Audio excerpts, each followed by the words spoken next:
Good morning, students. Welcome back to our physics classes.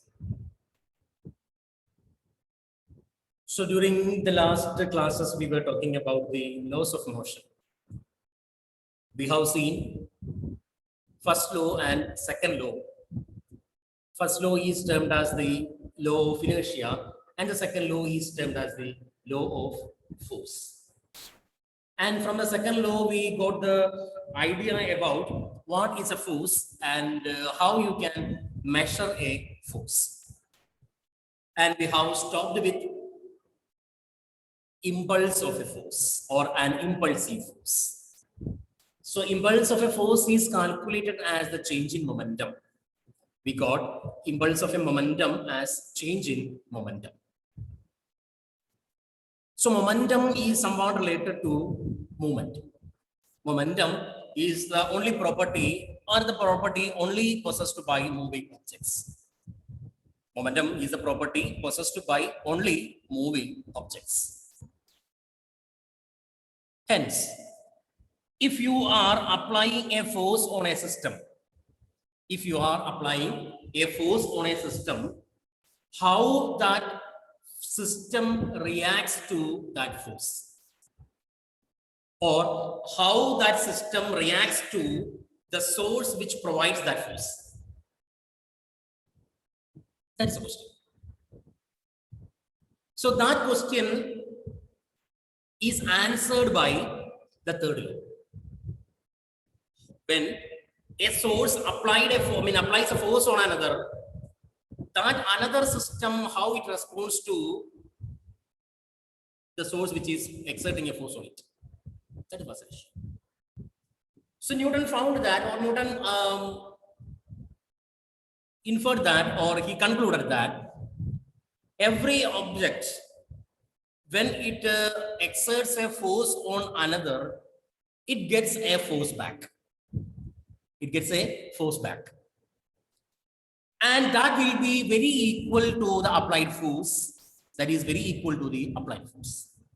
So there is a giving and taking of force simultaneously happening between the sources or within the sources. So you can set the forward force as reaction or action. Its backward force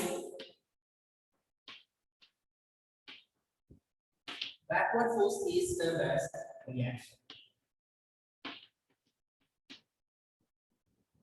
So every force exists in pairs. Of action and reaction. Every force exists in action and reaction. So for every action, there is an equal and opposite reaction. For every action, there is an equal and opposite reaction. That is for every action, there is an equal and opposite reaction. So you know what is an action, what is a reaction. Action is the forward force applied by, suppose we are having two systems, system 1 and system 2. If system 1 is exerting a force on 2, that is action. And its opposite force, that is a backward force given to 1 from 2 is reaction. So that I told you, forward force is an action and its backward force is the reaction. So I can tell you the forces exist in pairs. Two equal and opposite forces. One is action and the other is reaction. So from the first law, the same Newton said that without any unbalanced force, state change is impossible. Newton said in the first law, without any unbalanced force, the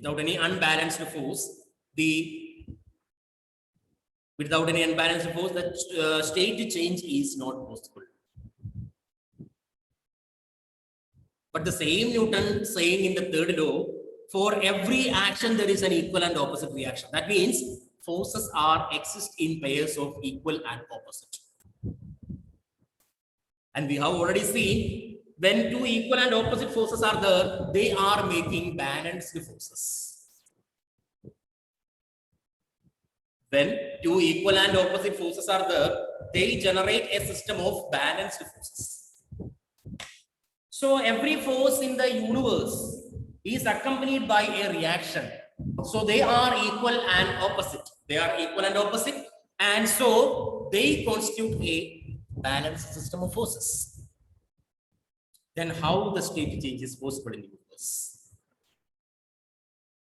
Both are said by Newton only. Newton said, for state change and unbalanced force is required. The same person said, for every action there is an equal and opposite reaction. Two equal and opposite forces are they balance. So state change is not possible. Both are said by Newton. But how the state change is possible? How the state change is possible? Even though every action there is an equal and opposite reaction. Even though there is an equal and opposite reaction for every action. The solution is two equal and opposite forces acting on a same object is balanced forces. Two equal and opposite forces acting on the same object is balanced forces. Here action and reaction are equal. They are acting in opposite direction, but they are not acting on the same object. Action is acting on second object and reaction is acting on first object. Even though action and reaction are equal and acting in opposite direction, they will not make a balanced forces because they are not acting on the same object. They are acting on different objects. So what happens? Different objects are getting different forces. So according to second object, he is getting only one force. And for the first object, it is also getting only one force. So action and reaction will not cancel each other because they are acting on different objects. So motion is possible due to pair of action and reaction. Okay, so when you are considering action and reaction, they will not cancel each other because they are acting on different objects. And we can find many daily life situations in which this third law is applicable. And how you can walk on surface, ground. You are exerting a force on the floor and the floor is providing you the equal amount of reaction, then only you can easily walk through. Suppose you are walking through sand or you are walking through sluggy area. Can you walk easily? No. Why? Because if you are exerting force on that sluggy area or a sand, that surface is not sufficiently enough to provide you equal reaction. That's why when you are in walking in sluggy area, your leg is pierced into that surface. If you are walking, trying to walk through sand, sometimes your leg pierces into that sand. That is due to the necessary reaction is not provided by that surface. So you can't walk easily through such surfaces. And jet airways and the rockets are moving in the upward direction while it is exerting a force on the atmosphere through a jet of gases coming out from the rocket. Have you ever seen that rocket propulsion? Not in a direct, you can watch it in different videos given by NASA, or in when that satellite launch is happening, in our news channels are also showing that rocket which is having that spacecraft is moving in the upward direction while a jet of gases and fire is coming down. So it is giving a pressure means a very high pressure is provided inside the rocket, and with a very small nozzle it is coming out. So what happened? It exerts a pressure in the atmosphere, and that atmosphere gives a in equal reaction in the upward direction, so it is going. Then, if you are firing a gun, not a pistol, if you are firing a gun, that gun will exert a force on your arms. So while you are firing, you will get a backward throw from the gun, and it is known as a recoil of gun. It is the recoil of gun. Means when the bullet is coming out from the gun, on the gun, that bullet is exerting a pressure. So your gun will move back. That is known as recoil of gun. As a bullet comes out from the gun will move back. All these are better examples for the below. So for every action, there is an equal and opposite reaction. For every action, there is an equal and opposite reaction. That is how the. So we have defined all the three laws of motion. There are first law, for every object, it has a tendency to continue its state of rest of uniform motion of a straight line, unless it is compelled to change its state by an external unbalanced force. Second law says that for an object, the rate of change of momentum is directly proportional to the force applied, and the momentum change happens in the direction of the applied force. And third law says for every action, there is an equal and opposite reaction. So these are the three laws of motion, and now we are going to find out the effect of these three laws of motion in our daily life. In different situations, we have seen that, but in particular situations, how these laws works, that we are going to discuss. First one is conservation of linear momentum. Conservation of linear momentum. You write conservation of linear momentum.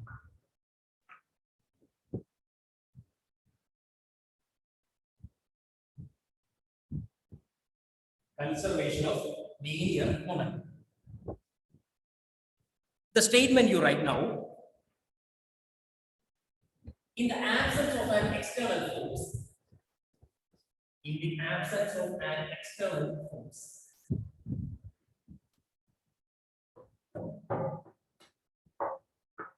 in the absence of external force, the total momentum of a system, total linear momentum of a system, the total linear momentum of a system remains constant. Total linear momentum of a system remains constant.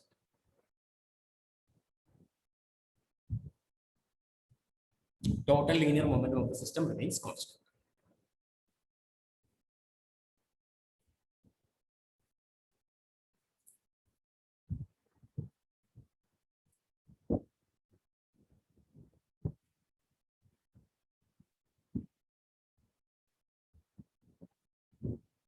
Okay, now you listen here, carefully listen here.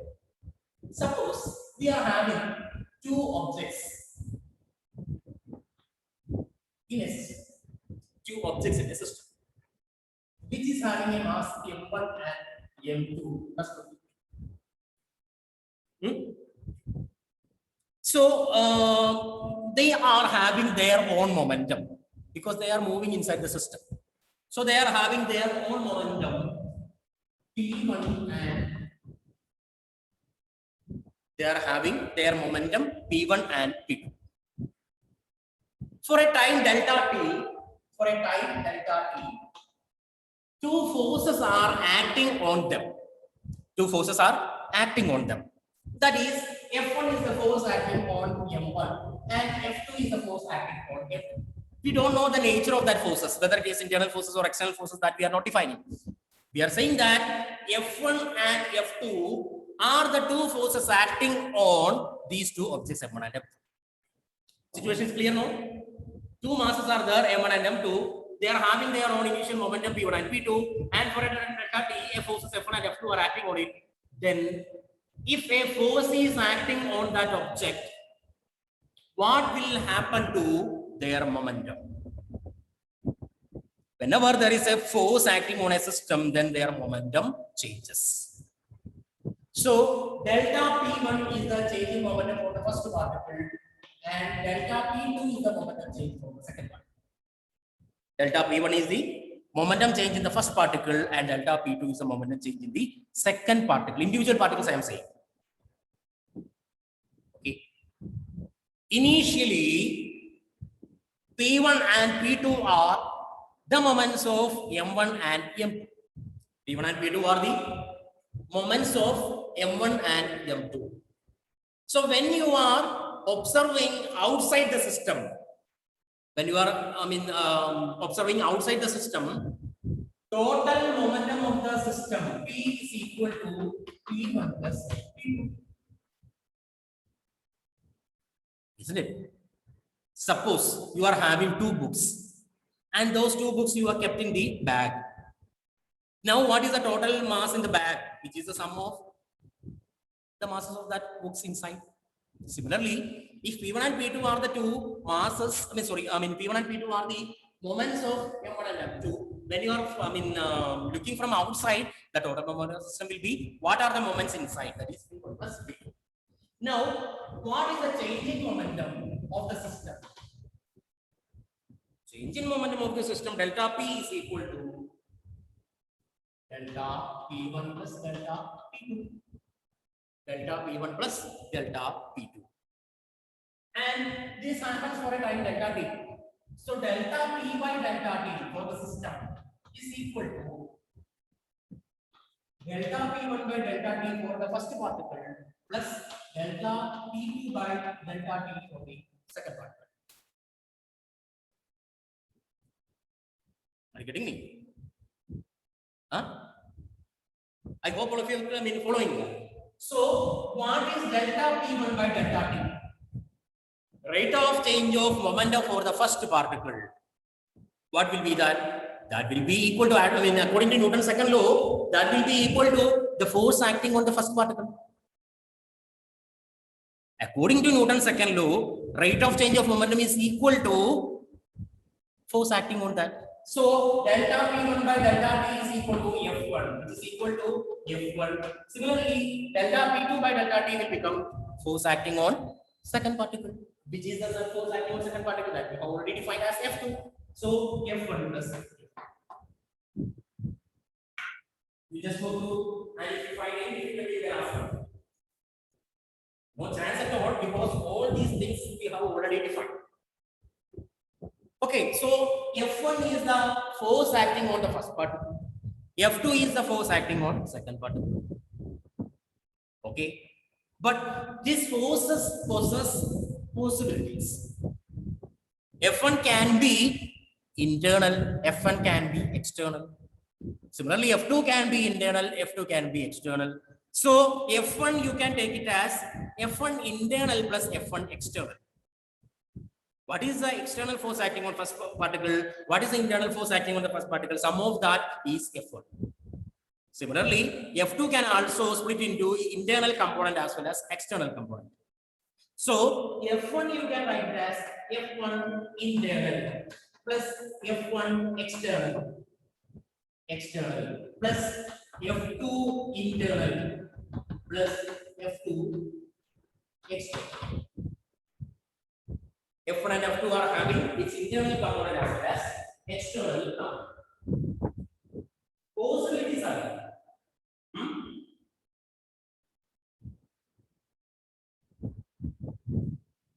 From this, we are having two internal forces, F1 internal and F2 internal. That means the force exerted inside the system. Force exerted inside the system.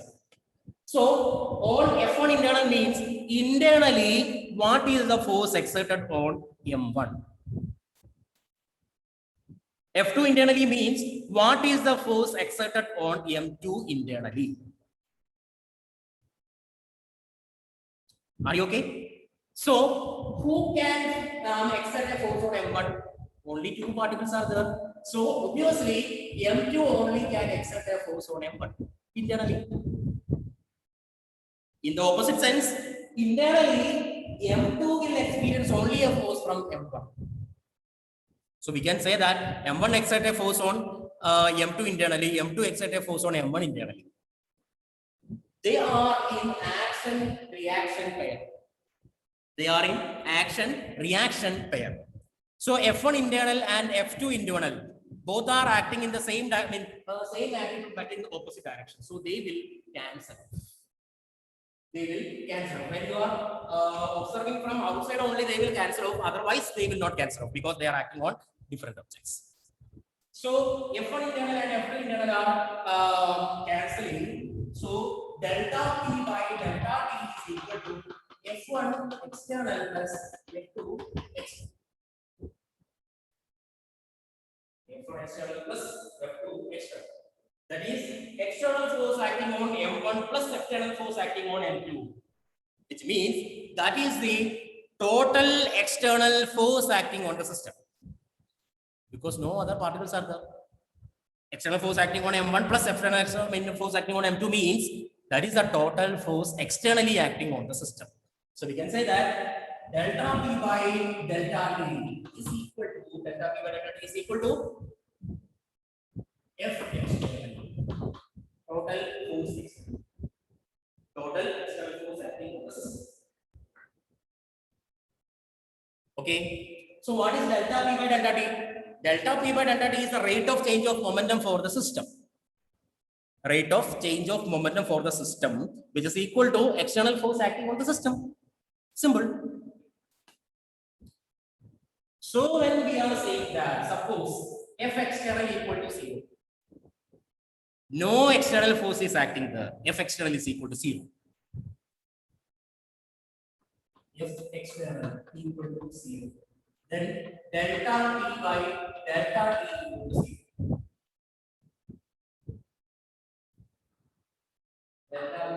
Delta T equal to 0.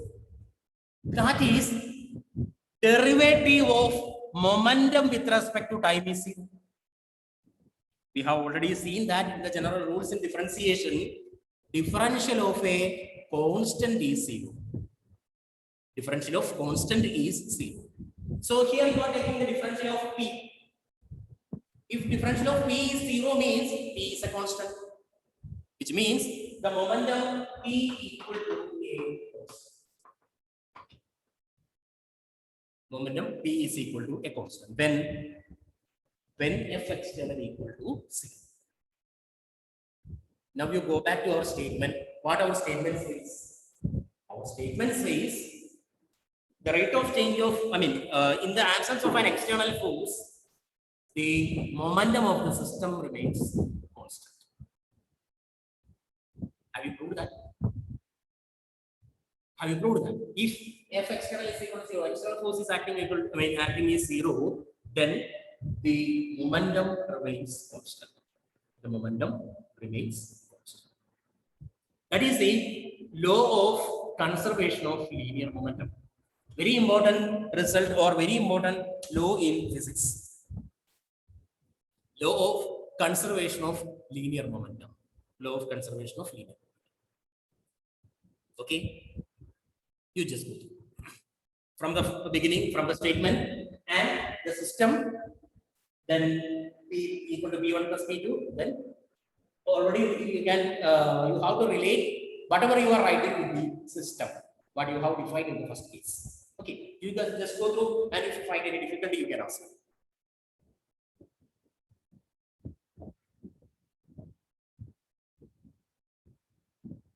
Yes, Angit.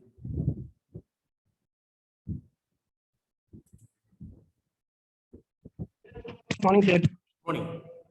Sir, please explain after the line F1 plus F2. Sir, my relative called me. I didn't. Which one? Which one?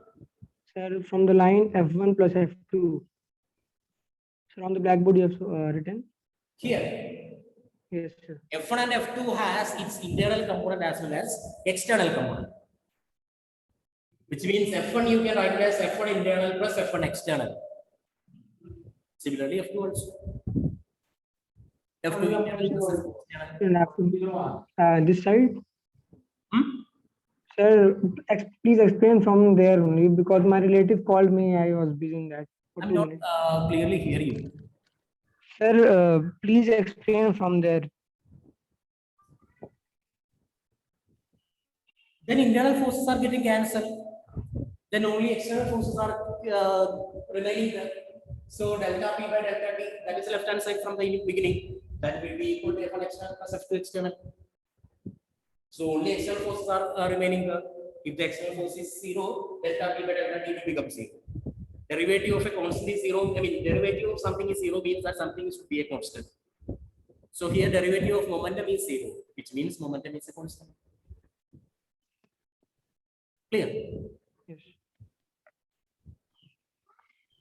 Did you get the concept? Yes, sir. Yes. Clear now? Okay.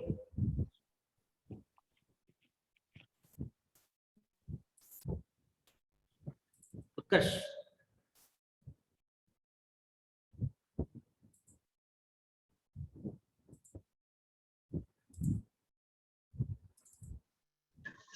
Good morning, sir. Good morning. Sir, why F1 external and F2 external are not getting cancelled? They are external forces.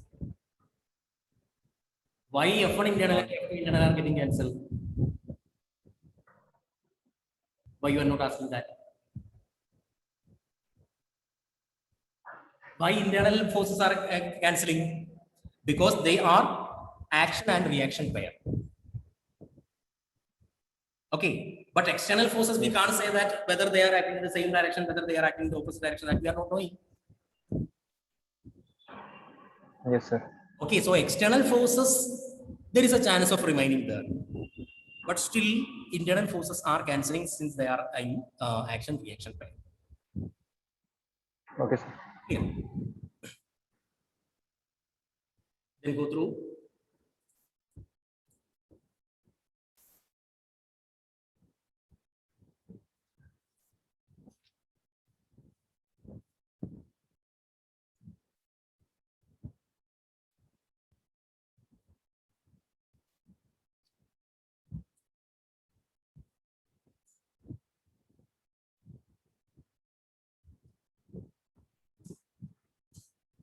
So it's very important, momentum conservation, linear momentum conservation. So suppose you are asked to derive. I mean, just sometimes question will be asked like this. State and prove law of conservation of linear momentum. State and prove law of conservation of linear momentum. So first of all, you have to define it as, in the absence of an external force, the total linear momentum of the system remains constant. Okay, then you start with a system consisting of two particles of masses m1 and m2. They are having their initial momentum p1 and p2. So for a time delta t, the forces f1 and f2 are acting on that. So the momentum changes are delta p1 plus delta p1 and delta p2. So the change in momentum for the total system delta p is equal to delta p1 plus delta p2. Then go through the steps as we have derived here. Okay, so I hope all of you are clear with that. Clear now? Okay, then we can go. We have defined clearly. We have defined all the three laws of motion. All the three laws of motion we have derived clearly, and we have got its significance also.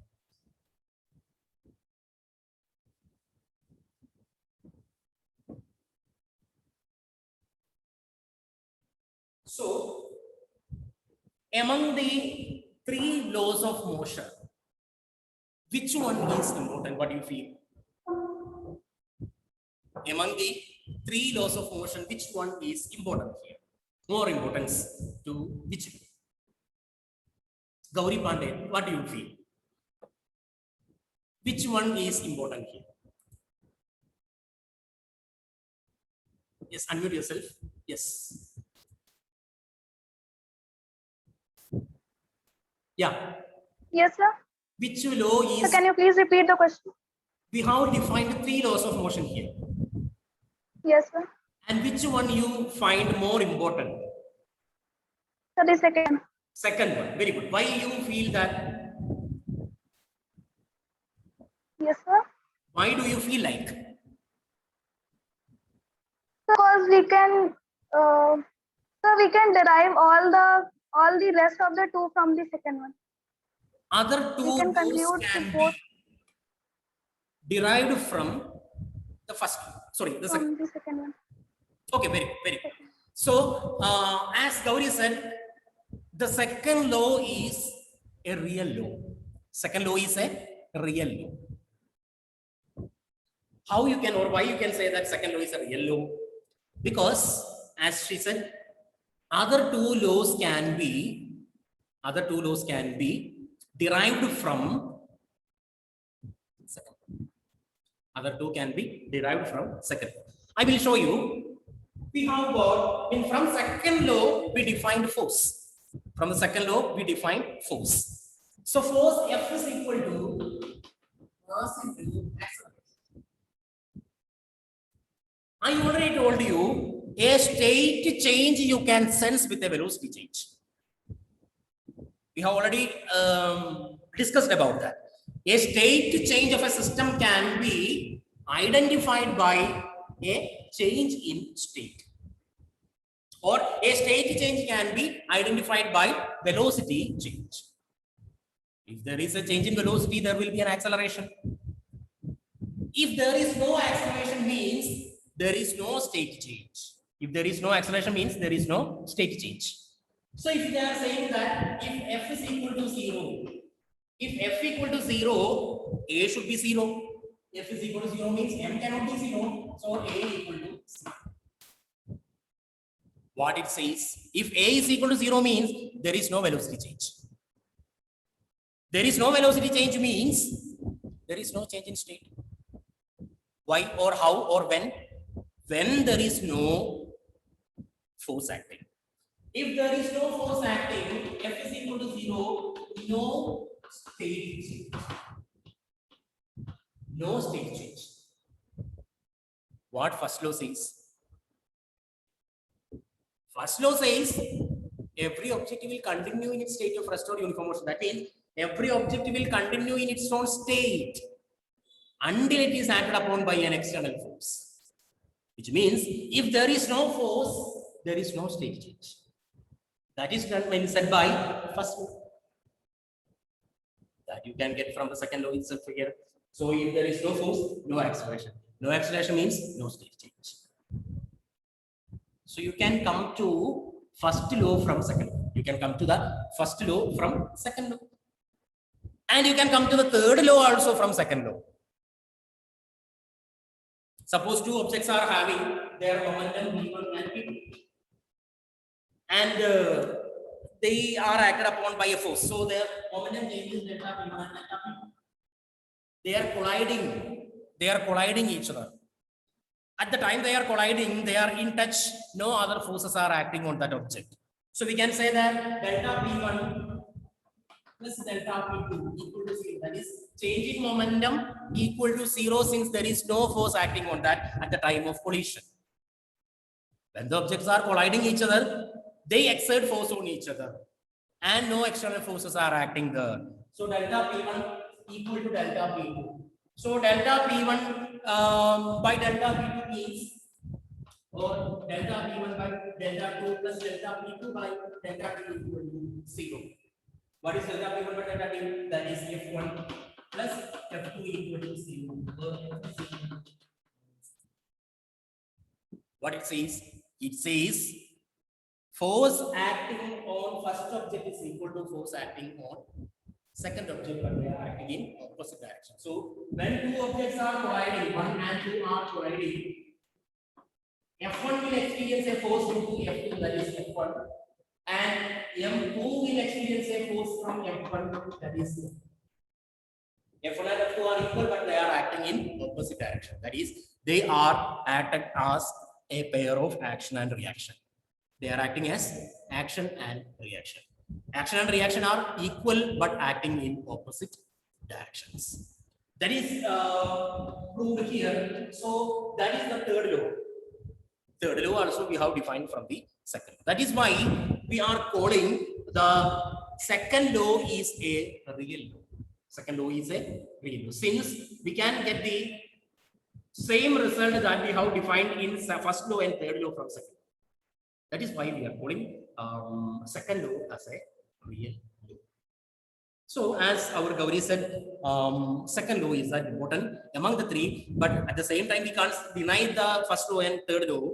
They are also having their importance, but we can say the second law as the real law, since we can define or derive first law and third law from second law. Okay, so that are the laws of motion. We have seen first law. From the first law, we derived inertia, and we have seen different types of inertia. And to overcome this relay inertia, what we require is an external force. And that external force we defined in second law. And using second law, we formulated an equation for force. We formulated an equation for force. And we defined momentum, linear momentum, then impulse of a force. Then third law, from the third law, law of conservation of momentum. Okay. Now, using, I mean, we have already said that the second law is real force. Second law is the